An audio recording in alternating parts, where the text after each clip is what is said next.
바람 부부, 기억이 많이 남을 것 같은 부부예요. 여기서 아내, 외국인 아내는 여전히 이제 이혼을 생각하고 있고, 남편은 이혼 의사가 5%. 아내랑 잘해보고 싶지만 아내가 이혼을 원한다면 해주고 싶다.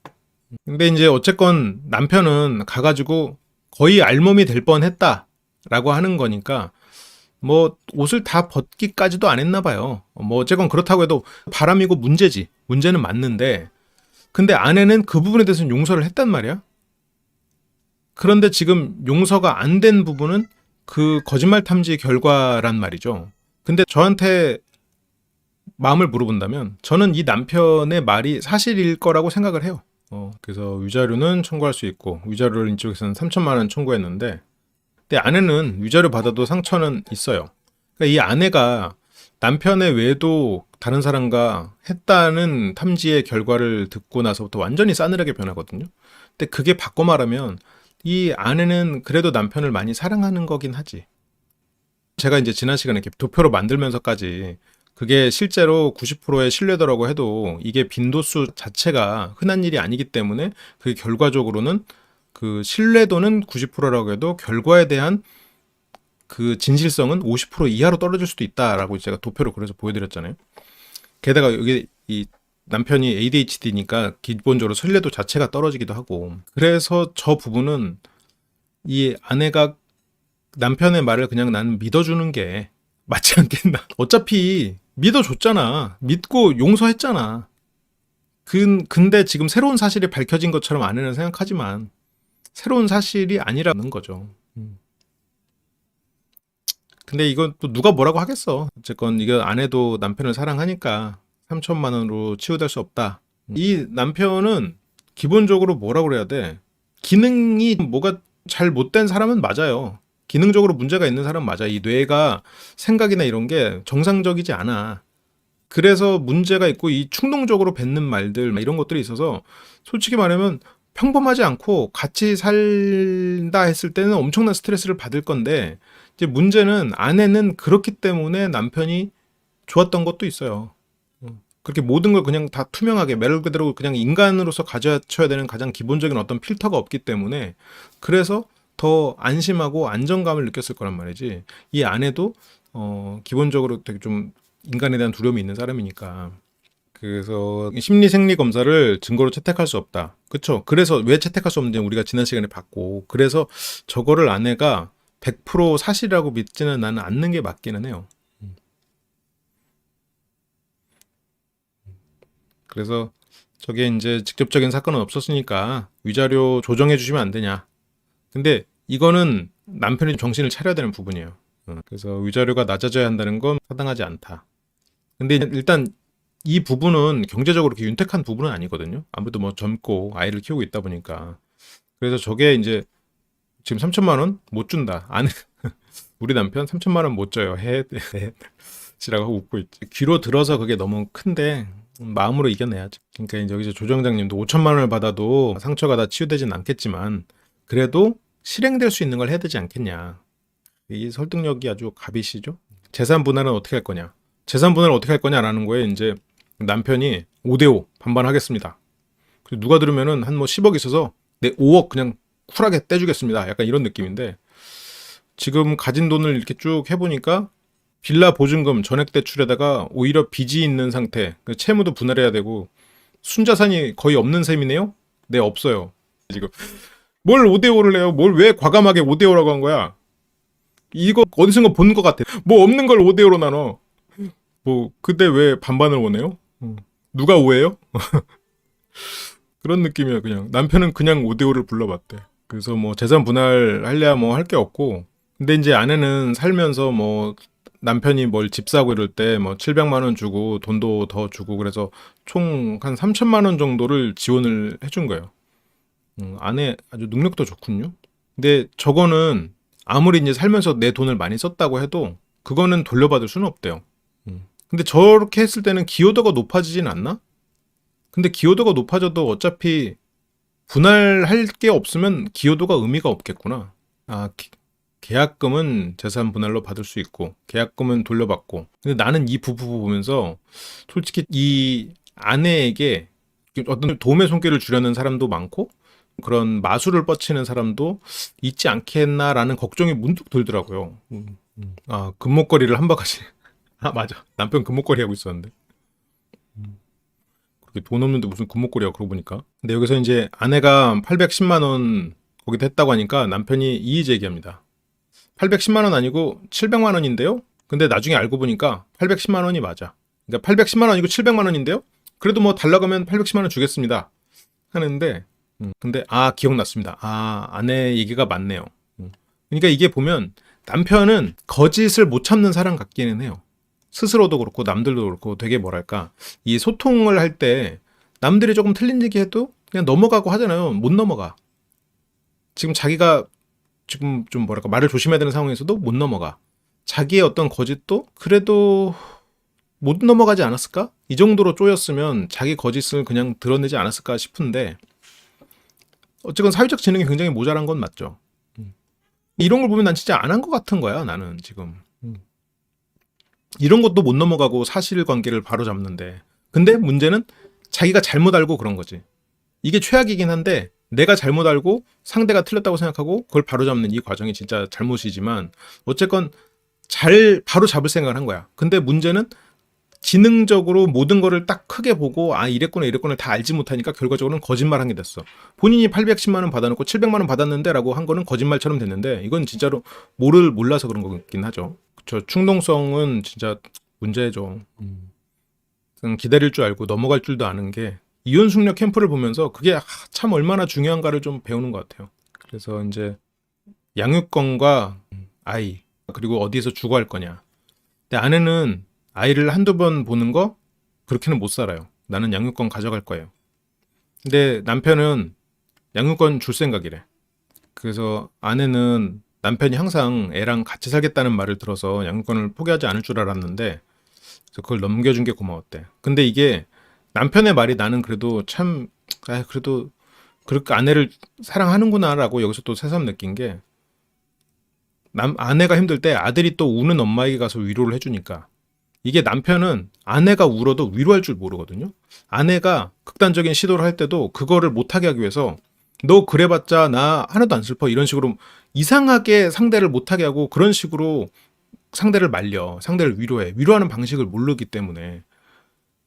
근데 아들은 그게 된단 말이지. 그래서 아내에게 나보다 아들이 더 소중하니까 그러니까 아들이 내가 못하는 일을 해준다는 생각을 좀 하는 것 같아. 그렇게 이제 양육권을 넘겼고 그리고 양육비는 월 70. 그래서 양육비랑 위자료까지 해서 한 달에 이제 100씩. 그래서 거기다가 현재 주거하는 집 제공. 그쵸. 남편 소득이 적으니까 많이 못 주는 거예요. 양육비 정산표를 보면은 그 결국 중요한 게 남편의 소득 그리고 아내의 소득 합산해가지고 그 구간에서 둘 버는 비율 해가지고 나누더라고요. 그래서 위자료 대신에 3에서 5년 정도 이 집에서 산다. 그러니까 지금 남편의 소득이 그렇게 많지 않으니까 그래서 월 100만 원 주는 것도 힘들고 그렇지만 내가 어디 쪽방이나 고시원 들어가서라도 어떻게든 주겠다. 지금 생각은 그렇겠지만 이게 약간 무책임한 말이 될 수가 있는데 이 남편은 아무래도 아이 같은 면이 있다 보니까 보통 아이 같은 사람들 경험해보지 못한 사람들은 내가 할 수 없는 일도 지금 당장 무조건 할 수 있을 거라고 생각하고 무책임한 약속을 하기도 하죠. 근데 어쨌건 지금 마음은 하려는 마음은 있는 것 같아. 이걸 뭐 가짜로 지어내고 안 그래야지 지금 일단 말로만 떼와야지 그 생각은 아니라고는 생각해요. 솔직한데 책임지지 못하는 그런 면이 있는 거죠. 근데 아내는 100만 원은 적지만 그래도 남편 월급 알고 있어서 어쩔 수 없다. 그치, 애들 돈 많이 들어가죠. 그래서 그거 듣고 고민이 됐고 현실적인 문제. 근데 여기서 그래도 다행인 건 남편이 자기 문제를 그래도 인지했다는 거. 그래서 이혼하게 되면 뭐 현실적인 문제가 생기는데 조정해보시면 어떻겠냐라고 지금 물어보시는 거죠. 그래서 아내 측 요구사항은 다른 여자 만나지 않기. 다른 여자에게 호감 표시하지 않기. 아니 이걸 조항으로 걸어야 되는 거야? 다른 여자에게 호감 표시하지 않기를 이걸 뭐 애인도 아니고 남편한테 애 아빠한테 이거를 조항으로 걸는 게 다른 여자한테 선물하지 않기도 이건 좀 이게 걸어야 됩니다. 이 남편은 지금 상식이 없어요. 기본적으로 어떤 기능이 상식이 없다기보다 어떤 기능이 일반적이지 않아. 그래서 정확히 지시해줘야 됩니다. 그래 필요해. 그래서 예를 들어서 뭐 신입사원 같은 그런 후배한테 선물하지 않기. 근데 거기서 아닌데요? 저 신입사원한텐 선물 준 적 없고 옛날 첫사랑 누나한테 준 건데요? 지금 중요한 게 이제 그게 아니란 말이죠. 기억이 왜곡된 것 같은데 신입사원 아니고 첫사랑 누나거든? 지금 그게 중요하냐고. 그러니까 첫사랑 누나와는 아무 감정 없는데 그래서 아무 감정 없는 여자한테 준 거다. 근데 오히려 첫사랑 누나가 더 가까운 사이였지. 근데 거기서 남편이 책상을 콱 내리쳐요. 그분에 대해서 자꾸 얘기하니까 감정이 올라와서. 아, 이거 무서워서 말하겠어? 그분이 누구야? 첫사랑 누나? 첫사랑 누나. 그래서 바로 또 사과는 하네. 그분 얘기에 화가 났군요. 저기서 왜 그분 얘기에 화가 났을까? 그분 얘기에. 내 마음을 몰라주는 게 답답해서? 그니까 나도 예고편 봤을 때는 맞아. 나도 거짓말 탐지 얘기다고 화내는 줄 알았어. 아니라고! 안 했다고! 그분 얘기에 화가 나서는. 이거 이제 분명히 이게 저게 맥락상으로는 다른 뜻인 것 같긴 한데. 그러니까 그분 얘기하는 게 아니에요. 본인 행동에 관해서 얘기하는 거예요. 그러니까 여기서는 나는 뭐 그 사람에 대해서 마음 없었다라는 걸 억울해서 어쨌건 하는 거겠지. 그래서 뭐 죄송합니다. 아 근데 이렇게 조절이 안 되면 어떡하냐. 근데 어쨌건 이 남편은 앞으로 약도 먹고 치료도 받고 할 테니까 나아지겠죠. 좀 충동적인 어린이 같죠. 그러니까 소장훈도 세상과 소통하는 법을 배워야 된다. 이 말은 당연히 맞는데 약이 필요해요. 이분은 치료가 필요한 사람이야. 일단 기능이 빠져 있어서 어쨌건 보조하는 뭐가 없다. 장기가 뭐가 없다. 그러면 그 장기를 대체해서 뭔가 기계가 들어와서 대신 해주거나 아니면 남들과 다르다는 걸 인지하고 살아야 되잖아요. 그래서 소통을 배워라. 뼈 있는 조언으로 받아들이겠습니다. 여자 문제도 고치고. 그리고 야동시청 완전 금지. 이건 어려운데. 이거는 쉽지 않은데. 그래서 과한 야동시청이 이혼 사유가 된 경우도 있으니까. 근데 이 남편은 야동을 보고 아내랑 비교하는 게 문제야. 그리고 막 그게 일종의 정말 심한 폭언이거든. 그래서 지금 안 본 지 2달 됐고, 그리고 세 번째는 싫어하는 말. 아, 너 미국 가버려. 지금 이 아내 환경 아시죠? 지금 아내 환경상 그런 말 하면 안 되지. 아내는 지금 오갈 데 없는 사람이 돼버리는데 남편의 요구사항은 없다. 양심은 있군요. 근데 야동은 조금 풀어주는 게 나을 수도 있는데. 근데 남편이 아내한테 바른 유일한 거 하나는 주변 사람들도 계속 말하지만 극단적 선택하면 아무것도 없을지도 몰라. 그러니까 극단적 선택을 하지 말라는 거죠. 근데 그거는 이런 걸 얘기하는 게 제가 이 커플 진짜 문제가 많아요. 정말 심각한 커플이긴 했어. 근데 얘네는 이분들은 절대 못 헤어진다고 제가 말을 한 게 서로 사랑하고 있기 때문이라고 말했잖아요. 남편의 사랑 방식이야. 엄마를 너무 사랑하는 아들이지. 근데 투정 부리고 더 엄마한테 관심 받으려고 삐뚤어진 행동하고 엄마가 갑자기 나 혼내니까 더 반항하고 그런 마음이란 말이야 지금. 이게 약간 망가졌다기보다는 기능 하나가 애초에 성장을 안 한 거긴 한데 그래서 이 커플은 헤어지기는 어렵고 그래서 잘 헤쳐나가야겠지. 아내에게도 어쨌건 이 남편과 아들과의 인생인 아내에게 지금 거의 인생에서 처음 찾아온 행복인데 그러니까 이제 변호사님도 이제 감정 표현이 서툴다. 그래서 이 사람이 마음이 있다 그래도 이렇게 이제 영어로 편지를 적어왔어요. 영어로 이제 인사를 합니다. 내가 네 삶이 힘들게 만든 건 사실이고 그래도 너 앞으로 잘해낼 거 알고 내가 널 계속 힘들게 하겠다는 거 아니고 믿어달라. 한 번만 더 기회를 달라. 모든 걸 바치겠다. 내 반쪽이다. 다신 배신하지 않겠다. 하늘 땅만큼 사랑한다. 이렇게 편지를 썼고요. 투박하지만 굉장히 진심이 담긴 편지라고 저는 느꼈어요. 저는. 근데 나는 모르겠어. 이 커플 되게 욕 많이 먹고 헤어지라고 하시는 분들 많겠지만 저는 그래도 아내가 남편을 한 번 더 기회를 줘보는 게 어떻겠나. 이렇게 기능상의 문제가 있는 사람인 거 알고 결혼했잖아. 기능상의 문제는 알았잖아. 그러니까 그냥 처음부터 이 부부는 헤어지기는 힘들 거라고 생각했고 못 헤어질 거라면 믿고 가는 게 좋지 않겠나. 말할 때만 그뿐인가? 그럴지도. 또 원래대로 돌아오는 면은 있긴 하겠지. 근데 여기서 남편은 아내가 자기 편지 읽을 때 좀 시큰둥해 보였다고 하는데 지금 남편이 얼마나 지금 아내의 표정을 못 읽냐면 이거 시큰둥한 표정 아니잖아요. 지금 마음이 살짝 풀리고 살짝 슬픈 표정이거든. 지금 이 표정을 못 읽어. 지금 아까 남편이 읽을 때 아내 표정 이거 시큰둥한 표정 아니잖아요. 지금 슬프지만 슬픈 거 티 안 내려고 하고 있는 상황이잖아. 냉담한 표정 아니야. 슬프고 저거에 대해서 살짝 감동했지만 그걸 인정하고 싶지 않은 표정이거든. 근데 남편은 그런 디테일한 것까지는 못 읽죠. 근데 어쨌건 아내는 그 진심을 받아들일 수 없다. 그럼 이거를 이렇게 비교를 해줄까? 지금 이렇게 비교를 해보시면 표정이 풀렸잖아. 아까 처음과 지금이랑 처음보다 표정이 풀렸거든. 비교해보니까 좀 알겠죠. 지금 이때가 냉담할 때였어. 딱 그 거짓말 검사 끝나고 처음이랑 이때랑 봐봐. 눈 풀렸잖아 지금. 남편 편지 들으면서 풀렸어. 근데 우리 남편은 그런 걸 못 읽죠? 아까는 남편을 살짝 노려보듯이 보고 있었거든. 화가 분노를 삭히고 있는 거였다면 지금은 그렇진 않죠. 풀려도 좀 슬픈 표정이야.